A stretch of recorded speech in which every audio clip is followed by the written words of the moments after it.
Pada section ini kita akan mempelajari cara pembuatan HIRAK dan CSA. Jadi HIRAK dan CSA ini adalah dua dokumen penting mengenai keselamatan dan kesehatan kerja yang harus dimiliki oleh setiap perusahaan dan industri yang melibatkan lebih dari 100 orang. Sebetulnya kurang dari 100 orang pun semua perusahaan dan industri yang melibatkan adanya pekerja, barang, properti, dan lingkungan itu harus memiliki dua dokumen ini, HIRAK dan JSA. Kita langsung saja ke slide selanjutnya. Oke, sebelum kita mempelajari cara pembuatan dari HIRAK dan JSA, ada 4 istilah terlebih dahulu yang harus kalian pahami. Yang pertama di sini adalah hazard, yang kedua adalah insiden, yang ketiga adalah accident, dan yang terakhir adalah resiko atau risk. Jadi hazard sendiri adalah sumber bahaya potensial yang dapat menyebabkan kerusakan atau di situ saya tuliskan sebagai harm. Jadi kerusakannya bisa terhadap manusia, berarti cedera atau terluka manusianya, atau kerusakannya bisa ke properti, ke barang, ke material, barangnya rusak atau hancur, dan yang ketiga kerusakannya bisa terhadap lingkungan, maka kita sebut sebagai pencemaran lingkungan. Hazard sendiri dapat berupa bahan kimia, bagian mesin, bentuk energi, metode kerja, atau situasi kerja. Jadi, siapa sih yang menjadi sumber bahaya potensial? Bukan hanya saja bahan kimia yang sudah kalian tahu pasti ya, bahan kimia bagaimana bahayanya terhadap manusia atau lingkungan sekitar, bagian mesin, bentuk energi, metode kerja atau situasi kerja, juga merupakan sumber bahaya potensial yang amat berbahaya. Contohnya ada prosedur kerja yang tidak memperhatikan keselamatan. Lalu ada situasi kerja, misalnya area kerja yang basah atau area yang licin, itu juga merupakan sumber bahaya potensial.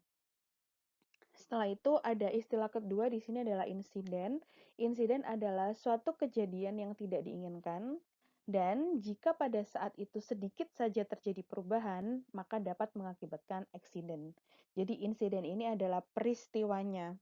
Kemudian dampak dari peristiwa, maka adanya accident. Accident sama pengertiannya dengan insiden, suatu kejadian yang tidak kita inginkan, berakibat cedera pada manusia, gangguan terhadap pekerjaan, otomatis ya kalau manusianya cedera, maka misalnya operator sakit atau operatornya cedera, maka proses otomatis akan terganggu.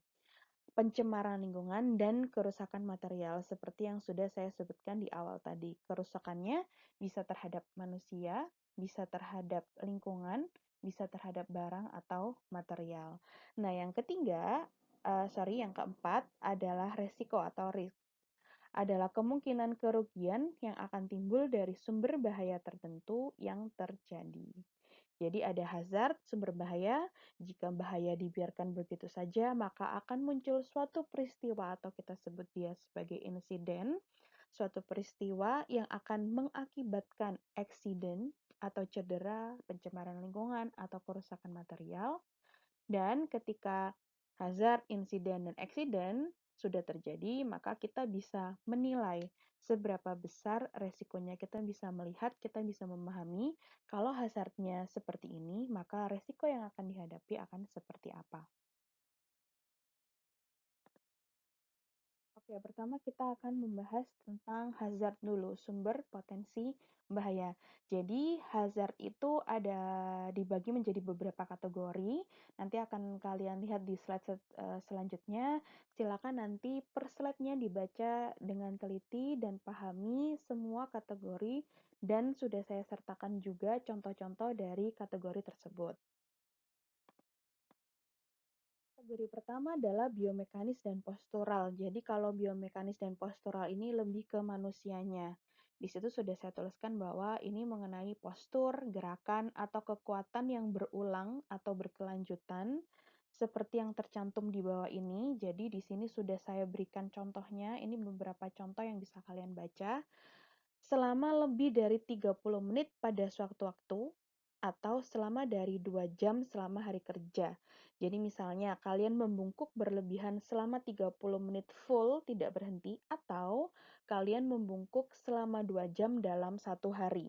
Jadi tidak dalam satu waktu yang sama, misalnya jam 8 sampai jam 8.10 kalian membungkuk. Lalu jam 9 sampai jam 9.10 kalian membungkuk. Jika di total durasi kalian membungkuk adalah 2 jam dalam satu hari kerja. Jadi di situ ada beberapa poin-poin yang bisa kalian baca sendiri. Mungkin saya akan menyebutkan beberapa saja.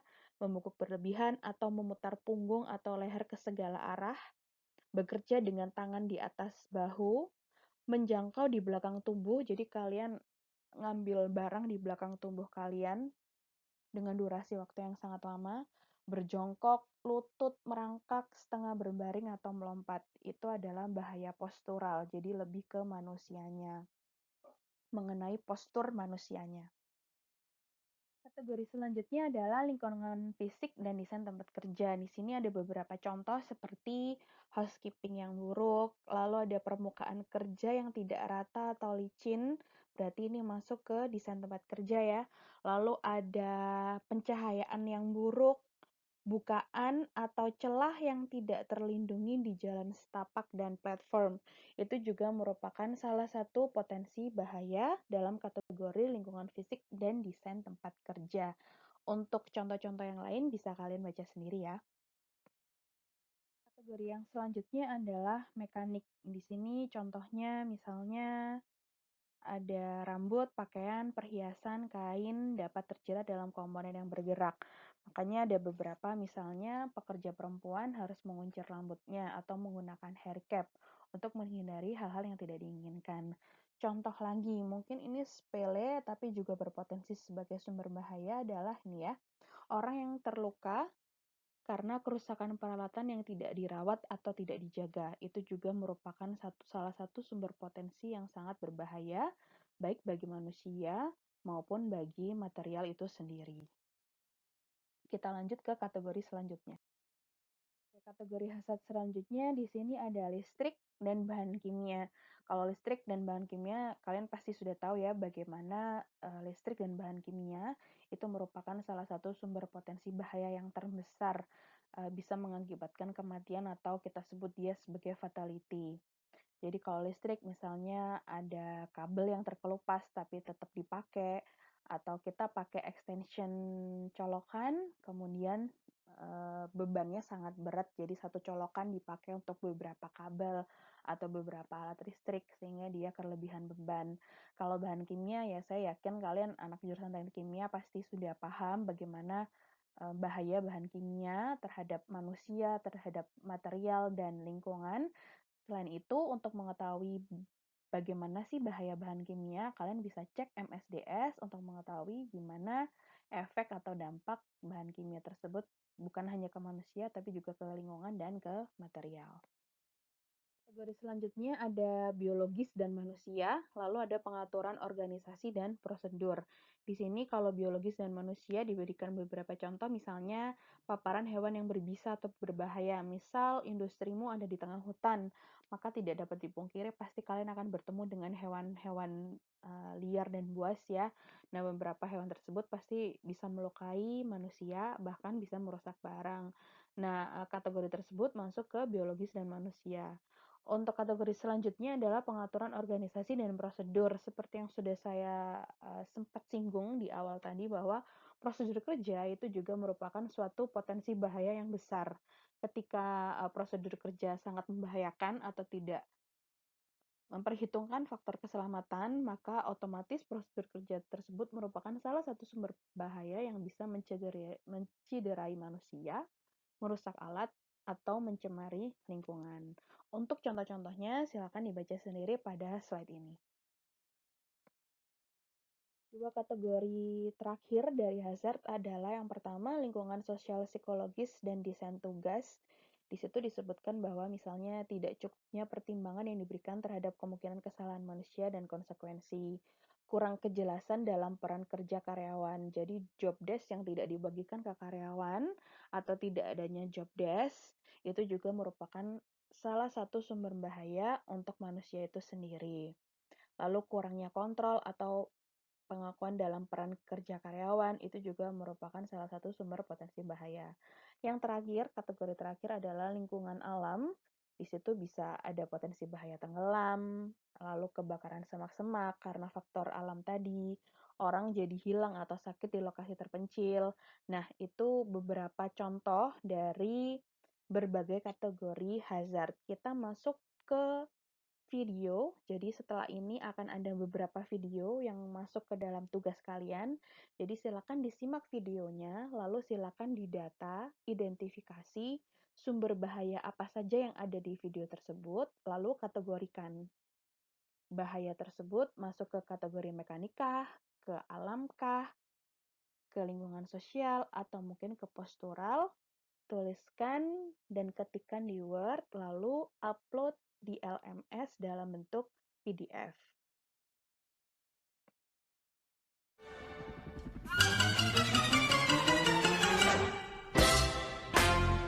You away. Huh?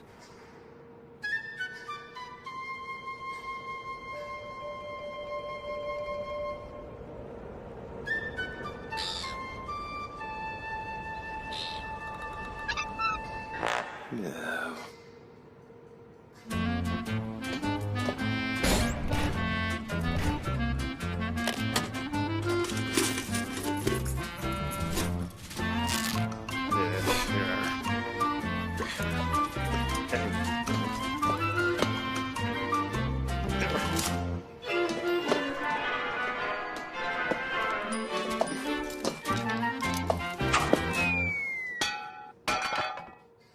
Huh? Huh? Hey. Hmm?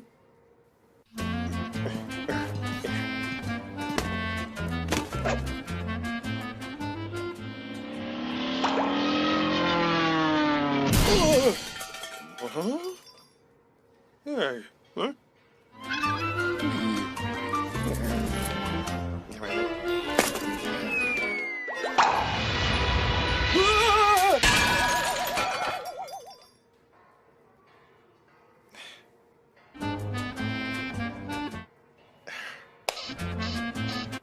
Oh.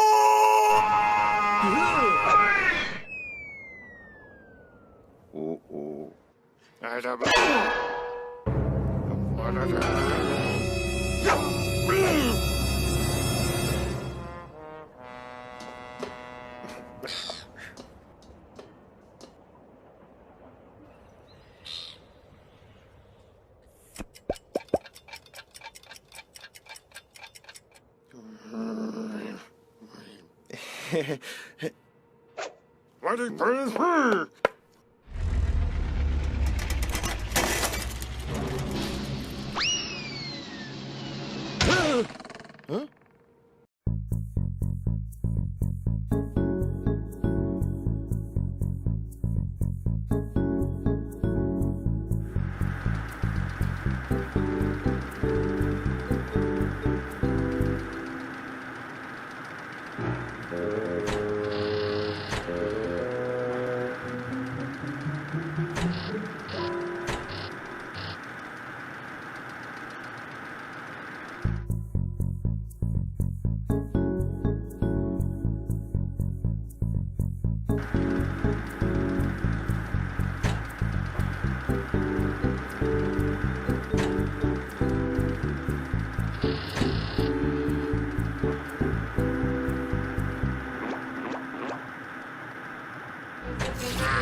Oke, kalau tadi kita sudah belajar tentang hazard, apa itu hazard, contoh-contohnya, kategorinya, sekarang kita masuk ke insiden dan accident.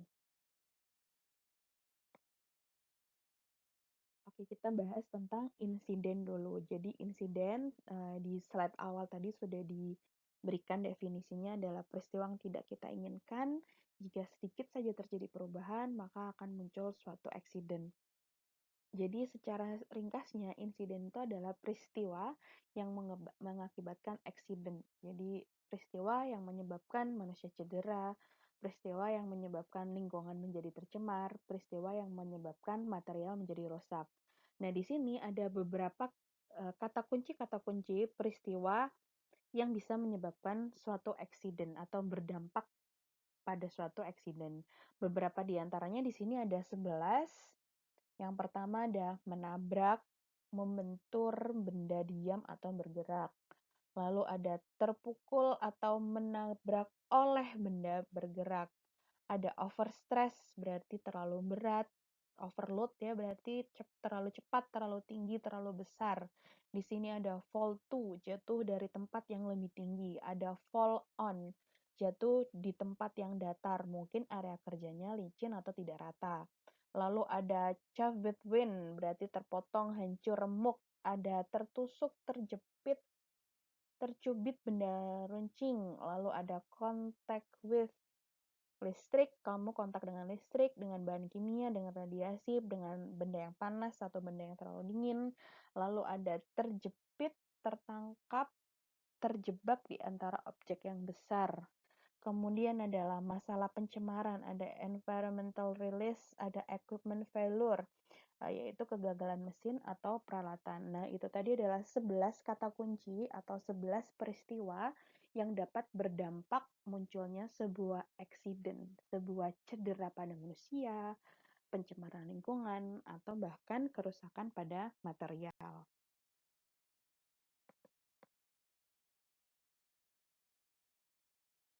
Lalu apa sih accident itu? Sama ya pengertiannya, peristiwa yang sama-sama tidak kita inginkan dan berakibat dengan cederanya manusia, kerusakan material atau barang, dan juga pencemaran lingkungan. Di sini, accident itu dikategorikan menjadi 5. Ada near miss, berarti hampir saja terjadi. Ada first aid, misalnya cedera manusia bisa diselesaikan atau manusia tersebut bisa sembuh dengan pertolongan pertama atau P3K. Lalu ada medical treatment accident, berarti ada suatu peristiwa kemudian manusianya terluka, manusia tersebut bisa sembuh jika dibawa ke rumah sakit dengan bantuan medical treatment atau dengan bantuan dokter. Lalu di sini ada lost time accident, ini berarti lebih parah ya, cederanya lebih satu tingkat lebih parah dari medical treatment. Tetap dia butuh medical treatment, tapi dia misalnya butuh beberapa hari di rumah sakit, atau manusia tersebut terkena cacat, tangannya terpotong atau harus diamputasi, itu masuk ke lost time accident. Berarti ada waktu yang hilang karena pekerja tersebut harus menjalani medical treatment. Lalu yang paling memiliki tingkat yang paling besar atau yang paling berbahaya di sini kita sebut sebagai fatalities atau kematian. Jadi suatu insiden yang berujung dengan kematian manusia atau pencemaran lingkungan yang sangat besar. Nah, berikut ada 3 video sebagai tugas kalian lagi. Jadi kalau tadi ada 3 video untuk identifikasi hazard, sekarang 3 video untuk identifikasi accident. Tentukan accident yang terjadi di beberapa video ini masuk ke near misses kah, ke first aid kah, ke medical treatment accidents kah, ke lost time atau ke fatalities. Silakan disimak videonya.